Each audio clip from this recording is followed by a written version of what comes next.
ನಮಸ್ಕಾರ ವಿದ್ಯಾರ್ಥಿಗಳೇ ಮತ್ತು ಪಾಲಕರೇ, ನಮ್ಮ ಚಾನಲ್ಗೆ ಸ್ವಾಗತ.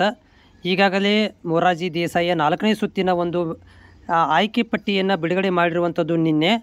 ಭಾಳಷ್ಟು ಅಭ್ಯರ್ಥಿಗಳಿಗೆ ಸೀಟ್ ಏನಪ್ಪ ಅಂತಂದರೆ ಇದು ಪರ್ಸೆಂಟೇಜ್ ಕಡಿಮೆ ಇದ್ದವ್ರಿಗೆ ಸ್ಪೆಷಲಿ ಸೀಟ್ ಅಲಾಟ್ಮೆಂಟ್ ಆಗಿಲ್ಲ.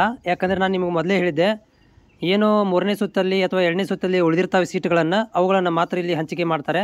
ಸೊ ಭಾಳಷ್ಟು ಅಭ್ಯರ್ಥಿಗಳು ಈ ವರ್ಷ ಭಾಳ ಹೋಗಿ ಅಡ್ಮಿಷನ್ ಮಾಡಿಸಿರುವಂಥದ್ದು ತುಂಬ ಕಡಿಮೆ. ಆದರೆ ಒಂದಷ್ಟು ಜಿಲ್ಲೆಗಳಲ್ಲಿ ಅಡ್ವಾಂಟೇಜಸ್ ಏನಂತಂದರೆ, ಈ ಡಿಸ್ಟೆನ್ಸ್ ಇರುವಂಥ ಸ್ಕೂಲ್ಗಳಿಗೆ ಅಡ್ಮಿಷನ್ ಆಗಿಲ್ಲ, ಅವುಗಳು ಜಾಸ್ತಿ ಸೀಟ್ ಇರುವಂಥದ್ದು. ಬಿಟ್ಟರೆ ರಿಮೈನಿಂಗ್ ಎಲ್ಲ ಸೀಟುಗಳು ಫುಲ್ ಆಗಿರುವಂಥದ್ದು.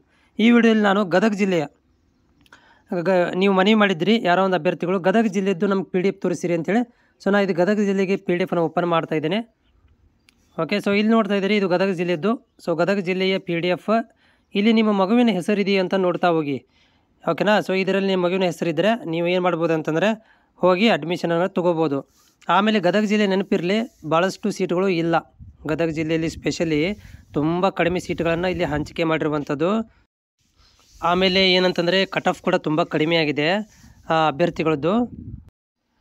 ಸೊ ಈ ವರ್ಷ ತುಂಬ ಅಂತ ಹೇಳ್ಬೋದು. ತುಂಬಾ ಏನಂದರೆ ಕಟ್ ಆಫ್ ರ್ಯಾಂಕ್ಗಳನ್ನು ಬಿಡುಗಡೆ ಮಾಡಿರುವಂಥದ್ದು. ಅಂದರೆ ಕಾಂಪಿಟೇಷನ್ ಈ ವರ್ಷ ಭಾಳ ಅತಿಯಾಯಿತು.